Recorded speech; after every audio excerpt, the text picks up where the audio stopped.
karena mereka tidak percaya kepadaku, akan kebenaran karena aku pergi kepada Bapa dan kamu tidak melihat aku lagi, akan penghakiman karena penguasa dunia ini telah dihukum. Masih banyak hal yang harus kukatakan kepadamu, tapi sekarang kamu belum dapat menanggungnya. Tetapi apabila ia datang, yaitu roh kebenaran, ia akan memimpin kamu ke dalam seluruh kebenaran. Sebab ia tidak akan berkata-kata dari dirinya sendiri, tetapi segala sesuatu yang didengarnya itulah yang dikatakannya, dan ia akan memberitakan hal-hal yang akan terjadi di masa akan datang. Satu hal yang ingin saya katakan kepada saudara, ketika Yesus mengatakan sebab ia tidak akan berkata-kata dari dirinya sendiri, tetapi segala sesuatu yang didengarnya itulah yang akan dikatakannya, dan ia akan memberitakan kepadamu hal-hal yang akan datang. Saya ingin tahu dari saudara, apakah Anda yakin bahwa di dalam kitab saudara 4 kitab kanonik, Kisah Para Rasul, Petrus 1, Petrus 2, 14 buku buatan dari Paulus, itu tidak semuanya ucapan Roh Kudus. Tidak semua ucapan Yesus. Yang ucapan Yesus hanya tinta merah. Betul? Oh, maksudnya ucapan Yesus secara langsung. Iya. Betul ya? Iya. Ya, selain daripada tinta merah itu adalah kata pengantar, betul? Ya. Oke. Yesus mengatakan dia tidak akan berkata-kata dari dirinya sendiri. Masya Allah. Subhanallah. Dia tidak akan berkata-kata dari dirinya sendiri. Sebab apa yang didengarnya? Wow. Terlambat. Telat. Sebab apa yang didengarnya itulah yang akan dikatakannya. Coba sekarang ketika ada perkataan di kitab saudara bahwa ada tertulis dia mati terkutuk, apakah itu adalah perkataan yang didengarkan Paulus dari roh kebenaran, atau itu adalah tulisan Paulus sendiri?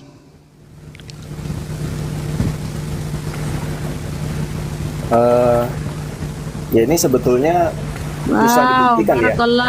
Paduka. Ya salah khair. Maksudnya kan orang Kristen mempercayai bahwa walaupun itu tulisan rasul, bahwa itu diilhamkan oleh Roh Kudus gitu. Jadi ya kita harus mempercayai bahwa itu memang berasal dari Roh Kudus gitu loh, Bang. Oke. Kalau itu berasal dari Roh Kudus, kenapa kemudian Paulus ini selalu berpendapat? Ya maksudnya gini, misalkan dari perkataan Yesus sendiri, Yesus berkata waktu berdoa di Taman Getsemani, kalau bisa tawar ini lalu daripadaku, kan. Berarti Yesus itu tahu bahwa tugasnya dia itu dari Bapa itu adalah, cawan itu kan berbicara mengenai penyaliban. Nah, jadi Yesus sendiri udah tahu bahwa tugasnya adalah itu. Tapi bukan atas kehendakku, kan? Ya, bukan tapi atas kehendak Bapa yang terjadi. Betul? Kehendakmu yang jadi. Berarti cawan penyaliban itu kan kehendak Bapa sebetulnya. Kehendak Bapa. Nah, sekarang kehendak Bapa mau ndak dia menggantikan orang fasik ini sebagai pengganti orang yang jujur? Nah, Yesus ini kan tahu bahwa kalau dia menyelesaikan semua kehendak Bapa dengan sempurna, menggenapi semua ketetapan Bapa, bahwa dia akan dimuliakan, dia akan dibangkitkan dan hidup kekal. Jadi ya Yesus harus berusaha untuk mencapai tujuan itu gitu. Berarti Yesus yang harus menyerahkan, tidak perlu kemudian ada Yudas, tidak perlu kemudian ada yang tadi kesaksian palsu. Kalau Yesus menyerahkan diri begitu saja, itu kan namanya bunuh diri. Nah, apa bedanya? Beda, karena gini, Tuhan itu mengutus Yesus itu pada saat yang tepat, pada saat peradaban yang tepat. Jadi bangsa Romawi itu sudah mengenal istilahnya apa ya, peradilan yang sangat baik gitu. Bahkan sampai sekarang masih dipakai hukum-hukum Romawi itu di sistem peradilan kita. Oke, jadi baik. Yesus itu mau membuktikan bahwa aku ini tidak bersalah secara pengadilan. Nah gitu. Jadi Yesus nggak kabur, tapi Yesus mau membuktikan bahwa dirinya tidak bersalah. Kalau Yesus kabur malah makin kacau. Nanti murid-murid sama polisi Romawi ini bisa perang gitu loh. Jadi cara yang terbaik ya menyerahkan diri, maksudnya tapi harus dibuktikan bahwa dia bersalah secara hukum. Nah masalahnya Oke. kan Yesus tidak bersalah, tapi karena tekanan massa oleh imam Farisi ini yang menuntut bahwa Yesus disalibkan gitu. Nah jadi Lalu ya, bagaimana akhirnya dengan pernyataan Amsal tadi? Amsal yang orang fasik itu, Iya. Amsal 21 ya. Amsal 21 nomor 18, Amsal 11 nomor 8. Itu kan data yang harus kita pertimbangkan. Orang benar diselamatkan dari kesusahan, kesukaran, lalu orang fasik menggantikannya. Mana tadi Amsal 21 ayat 18 ya. Iya, dan Amsal 11 nomor 8. Jadi gini, yang saya kebayang ya tentang ayat ini, gambaran yang saya dapat secara singkat nih ya, kan saya terus terang baru tahu nih ayat ini. Di Imamat kan ditulis bahwa korban tebusan itu harus tak bercela, korban hewan. Jadi harus benar-benar prosesnya, pemotongannya nggak boleh ada cacat gitu. Nah kalau di dalam diri Yesus itu tak bercela itu artinya dia harus berhasil menggenapi seluruh ketetapan Bapa. Jadi manusia ini manusia suci, tak bercela gitu. Nah, kenapa harus manusia tak bercela yang dikorbankan? Karena hanya manusia tak bercela saja yang layak untuk dibangkitkan. Nah, justru Amsal 21 ayat 18 ini justru nggak benar kalau orang fasik dipakai sebagai tebusan bagi orang benar, dan pengkhianat atau misalnya Yudas lah dipakai sebagai ganti orang jujur. Kenapa? Karena justru kalau yang dipakai sebagai yang korban tebusan itu orang berdosa, dia nggak akan layak dibangkitkan, justru dia jadi tumbal gitu. Tapi kalau Yesus karena dia orang benar, dia bukan tumbal, tetapi dia akan dibangkitkan oleh Tuhan. Dia layak untuk dibangkitkan karena dia orang benar. Itu yang saya tangkap secara singkat ya dari ayat ini. Oke, jadi menurut saudara, penebusan dosa itu wajib hukumnya menggunakan manusia gitu ya? Iya, karena untuk menggenapi kutukan di Taman Eden secara sempurna itu harus manusia yang mati, iya gitu. Oke, boleh ndak Anda tunjukkan kepada saya bahwa Adam itu mewariskan dosa kepada manusia? Dosa waris itu tidak ada. Yang diwariskan itu kutuk kematiannya, Bang. Loh, bagaimana ceritanya Anda mengatakan ada kutuk kematian? Jadi Itu maunya Taman sudah Eden. Kalau kita berbuat Jadi, dosa, manusia itu sabar. akan mati. Karena sebelumnya Sabar. kan manusia itu diciptakan abadi. di mana itu dalilnya? Dalil apa tuh? Dalil bahwa Adam diciptakan abadi di Eden. Ya karena setelah makan itu akan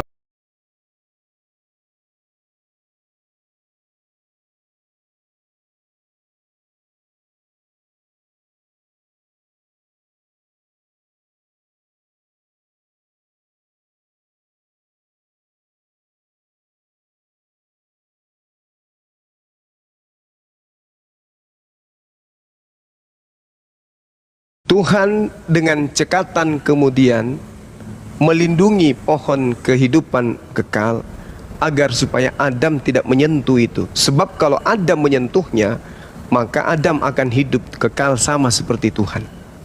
Kalau itu Tuhan kan ya, gimana? itu kan kondisi setelah Adam jatuh ke dalam dosa. Jadi kalau udah jatuh ke dalam dosa, makan pohon dari pohon kehidupan kan dia jadi kekal, jadi Tuhan nggak mau itu terjadi gitu. Hanya boleh orang yang kudus, Kekal itu adalah orang yang tidak berakal gitu. orang yang Tidak tahu berdosa. baik buruk. Baik buruk itu sebetulnya Tuhan itu udah menciptakan Adam dan Hawa itu mengetahui baik buruk. Hanya pemahamannya dia belum mengerti bahwa kalau melanggar perintah Tuhan itu adalah perbuatan buruk gitu. Kalau begitu kenapa Adam nggak tahu kalau dia telanjang, kalau dia sudah tahu baik buruk? Nah,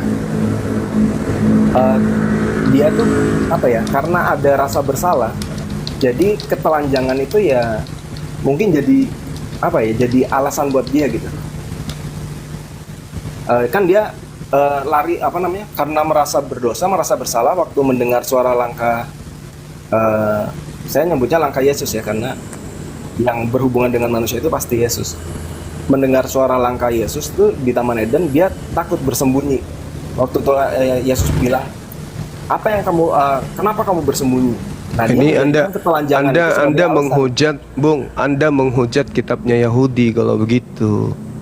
Bagaimana mungkin kitabnya Yahudi yang begitu suci menurut dia, Anda selipkan anak Maria ke sana jalan di Eden, ditertawakan juga kita sama mereka. Ya karena dia tidak menerima Yesus sebagai, bukan Ya. menerima Yesus sebagai juru selamat, apa ya? Bagaimana Di bisa Amsal itu Anda kan sebenarnya mendudukkan? jelas di Amsal 8 bahwa Yesus itu diciptakan, ada sosok Yesus gitu, dan dia dibentuk.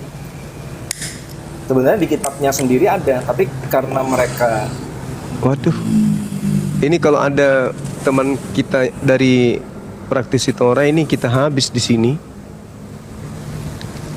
Masakan Yesus ada di Taman Eden? ya Malak Yahweh itu juga Yesus yang datang ke Waduh, mengunjungi Abraham. Memang tidak disebutkan namanya ya, disebutkannya Malak Yahweh atau malaikat Tuhan. Tapi karena disebutkan di Alkitab bahwa Yesus itu adalah utusan dan yang selalu membawa nama Tuhannya, nama Bapa, nama Yahweh, ya kemungkinan besar yang datang dalam nama Yahweh itu adalah Yesus, karena Bapa sendiri tidak akan turun ke dunia, dan dikatakan bahwa Bapa itu tidak pernah dilihat dan suaranya tidak pernah didengar manusia gitu. berarti Yesus yang datang kepada Maria sebelum Maria hamil, yang mengabarkan Yesus pada bulan Itu beda. ke-6. Itu malaikat Gabriel, beda lagi. Tuh, kenapa bisa beda? Kan ada namanya malaikat Gabriel yang Jadi Kan kalau malaikat itu malaikat banyak, yang ada datang memberi malaikat. kekuatan kepada Yesus itu Yesus juga? enggak ada malaikat itu ada banyak, Bang. Enggak cuma Yesus. Iya, terus kenapa giliran yang enak-enak yang di Gan Eden berjalan itu Yesus? Giliran yang datang kepada Yesus memberikan kekuatan kepada Yesus bukan Yesus. Karena Bukankah yang tadi disebut- saudara mengatakan yang berhubungan dengan manusia itu adalah Yesus? Iya. Kenapa di giliran perjanjian lama malaikat kan datang memberikan kekuatan kepada Yesus, Anda katakan itu bukan Yesus? yang memberikan kekuatan ke Maria kan dijelaskan bahwa yang datang itu malaikat Gabriel. Yang memberi kekuatan kepada Yesus. Yang memberi kekuatan kepada Yesus. Iya itu kan Bapa malaikat. sendiri. Bu malaikat, Bung. Yang di mana ya? Yang Di dalam kitab Anda kok ada? Bagaimana kemudian malaikat dalam Lukas 22:43 ya, seorang malaikat dari langit menampakkan diri kepada Yesus dan memberi kekuatan kepada Yesus. Oh. Ini tidak sebut nama. Berarti Yesus juga ini yang datang kepada Yesus. ya bukan. Barakallah paduka. Jazakallah khair. Bukan, kalau itu Sehat memang selalu, sehat malaikat. Malaikat Dari yang mana Anda malaikat bisa Tuhan. tahu? Dari mana Anda bisa tahu bahwa ini malaikat bukan Yesus? Kan tadi Ya, karena saudara kan Yesus sudah mengatakan dari dunia, nggak mungkin Yesus lagi dong. Insyaallah Pasti sehat malaikat selalu. ini kan yang Yesus jasmani yang tadi.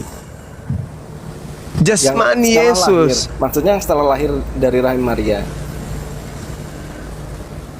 Lalu yang di Eden ini lahir dari mana? Nah, Yesus itu, keberadaan Yesus itu sudah ada sebelum langit dan bumi diciptakan. Iya kan Yesus tadi diciptakan sudah. sebelum diciptakan oleh Bapa, sebelum langit dan bumi diciptakan, di Amsal 8 ayat 22.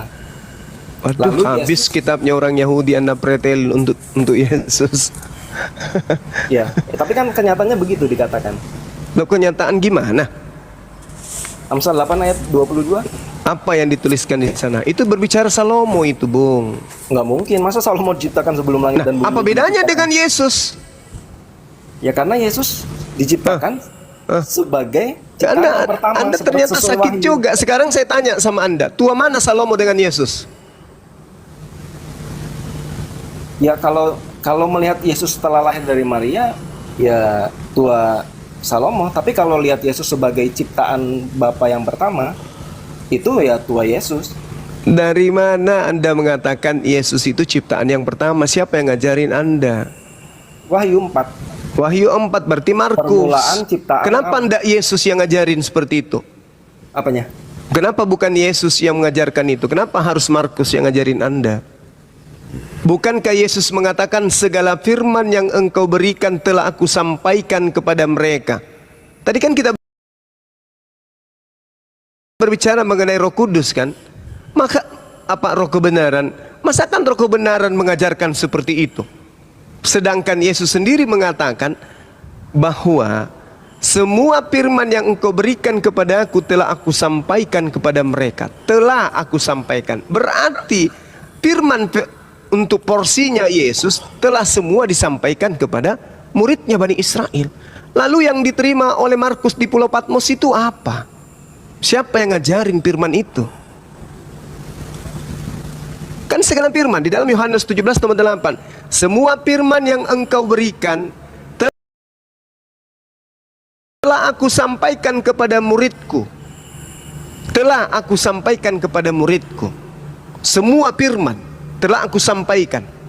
Nah, ini Markus di Pulau Patmos yang juga nama lainnya adalah Yohanes, terima firman dari mana?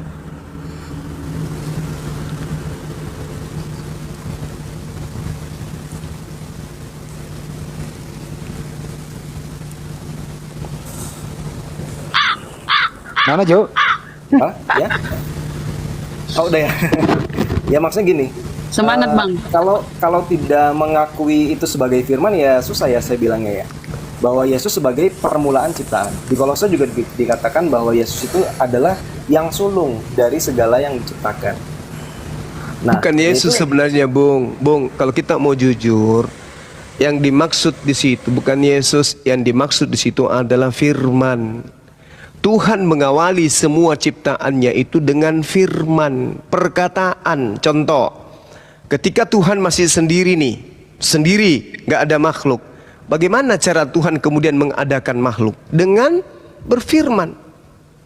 Makanya di dalam Yohanes 1 nomor 1 coba Anda lihat. Pada mulanya adalah firman.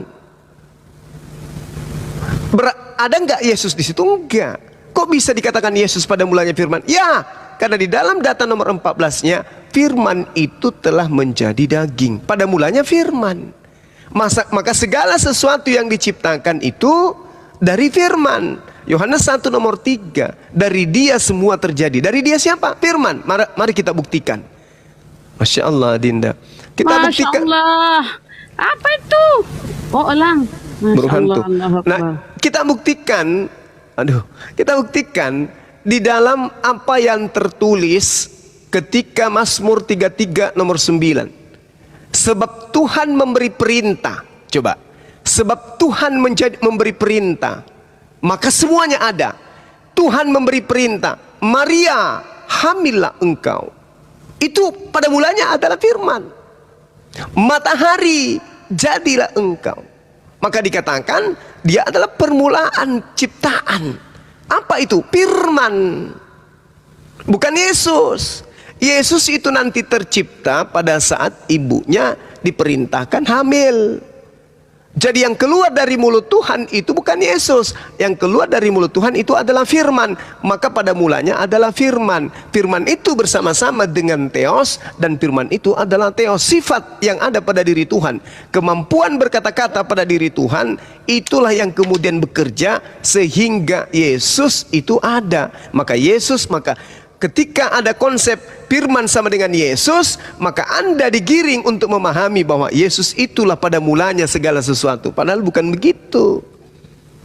Pada mulanya Maria hamil, pada mulanya janin ada di perutnya, pada mulanya kemudian dia ngidam, pada mulanya kemudian dia melahirkan. Itu semuanya berasal dari firman, kehendak.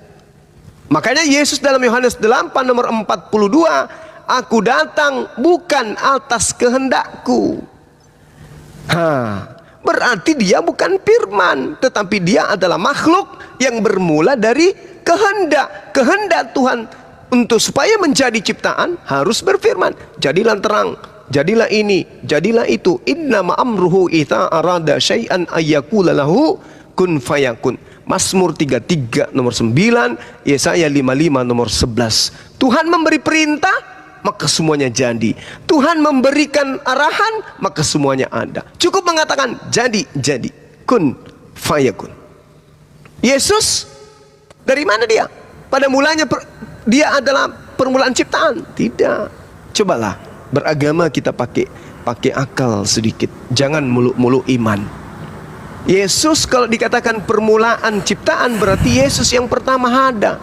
Maka Anda mengatakan Yesus datang ke Adam, Yesus datang kepada Musa, Yesus datang kepada, itu pola yang Anda bangun sendiri dari keterjebaknya Anda dari konsep yang ada di Roma dan Yunani. Yesus itu nanti ada ketika ibunya ngeden. Sebelum ibunya ngeden, Yesus belum ada, dia masih ada di rahim. Jadi yang pada mulanya itu adalah firman. Firman yang pada mulanya itu ada. Karena Yohanes ingin menceritakan tentang adanya Yesus yang akan datang jadi daging, maka dia memulai suratnya dengan mengatakan pada mulanya adalah firman. Firman itu bersama-sama dengan Tuhan dan firman itu adalah Tuhan. Masya Allah, sahabatku Zeus. Apa itu? Kucing. Masya Allah. Nah, pada mulanya adalah firman. Firman itu bersama-sama dengan Tuhan. Tuhan itu ada, firman itu adalah Tuhan. Selesai di situ. Ada Yesus? Enggak ada. Nggak ada. Nanti ada Yesus ketika firman itu menjadi daging. Baru ada Yesus. Tapi firman pada mulanya ada bersama dengan Tuhan. Apa itu? Kalam, sifat. Sama seperti saudara Joe. Pada mulanya adalah suara. Pada mulanya adalah mulut. Mulut itu bersama-sama dengan Joe. Dan mulut itu adalah Joe. Mulut itu menjadi daging, menjadi nasi. Itu nggak mungkin. Nggak mungkin. Jadi yang menjadi nasi itu adalah kalimat yang keluar dari mulut Joe. Maka nasi yang ada di piring dikatakan, nasi ini pada mulanya adalah perkataan. Perkataan yang bersama-sama dengan mulut Joe. Dan mulut Joe itu adalah Joe. Tetapi bukan mulut Joe yang nusul menjadi nasi.